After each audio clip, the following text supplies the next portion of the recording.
Why is shade important to humanity?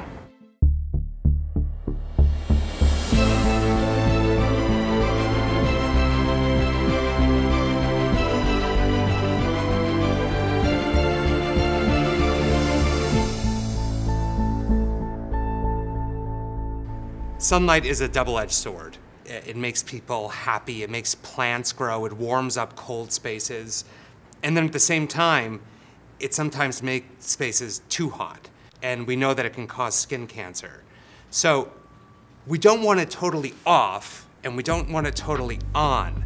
And that's this zone that shade gets to operate in. Depending on where you are, shade could really be the one most important element that you need for survival. Architecture is designed to protect humans from the elements, and sun is a major component of that. Control of shade and control of the sun has become an afterthought, and that awnings and canopies have been added to the architecture instead of informing the architecture, and it becomes something that happens at the end of a project. That, to me, is a lost opportunity. We're seeing this new effect that the environment is bringing into our lives, and that level field that we reach with shade design has to step it up yet another notch to keep up with what's happening. We tend to think in rigid materials, in bricks and stones and glass and steel. And when you start to think about fabric and what fabric can do, that it can change and fold and crease and push and pull and collapse, open something up that we typically have our hands tied with. There are so many opportunities to create shade structures that really impact the visual aspects of a building. Then when you add something like a fabric that's durable, it actually starts to solve problems that we have with other materials and other solutions that we're used to using. In the beginning, shade was used for branding, it was used to mark an entry, but the fabrics were totally different. Sunbrella was developed during the end of the 1950s and commercialized in 1961. And what that did was it took a situation where cotton might last a year, maybe two, and now all of a sudden you have a fabric that'll last 5, 10, many years longer. Shade is kind of magical. It's more than just stopping light, it's shaping light. The power of architecture to utilize that magic, that's, I think, the power and the potential of shade. We are architecture students at the New York Institute of Technology, and Sunbrella and Architizer got together and asked us for our ideas on shading innovation. We look at a lot of the architecture on the city, it's a beautiful thing, so to have it covered up and hidden is just like, it's almost a crime. Yeah. Urban uplift takes scaffolding, which is everywhere in a city like New York, and it turns it into architecture.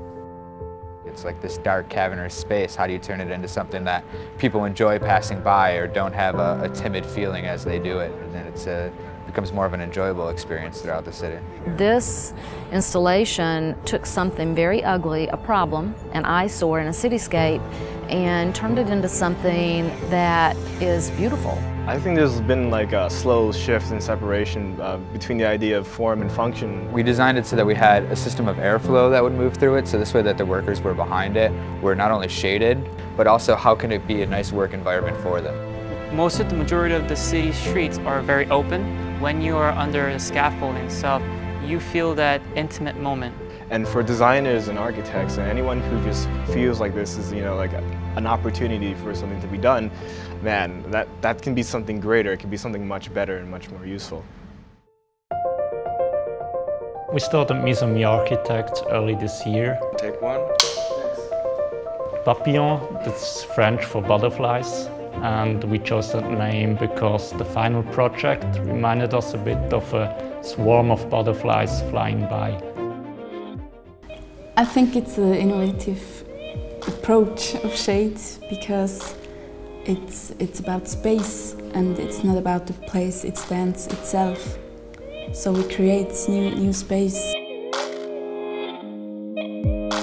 It takes shade out of the context that we usually think of it. It allows you to walk through, to navigate, to interact with. It turns it into a 3D experience, one that you can get under, get into, that sits. It's not attached to a building. that could exist without it. So it's really the shade that defines space. And there's a kind of an interaction. It starts with the space surroundings.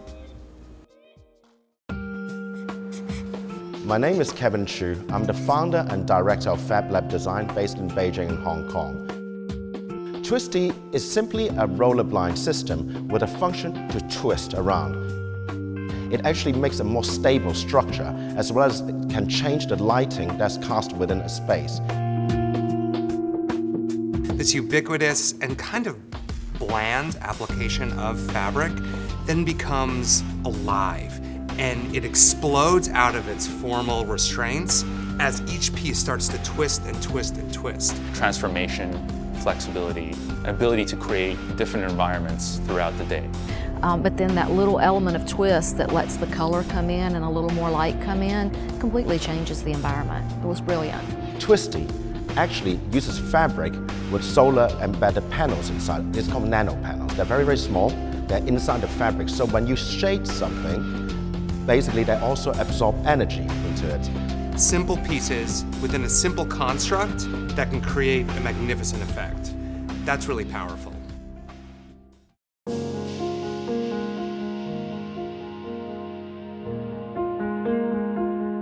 Who knows what the next step in shade innovation might be? I think architects and designers are moving away from the idea of my building ends here, my site ends here, and therefore I stop thinking about what's next to it and the context that it sits in. I just see what we're looking at today as a jumping off point, as a leaping off point, as an idea generator for future shade projects. There are lots of next frontiers for architects to think about when they design spaces, but I genuinely think that shade is a next frontier.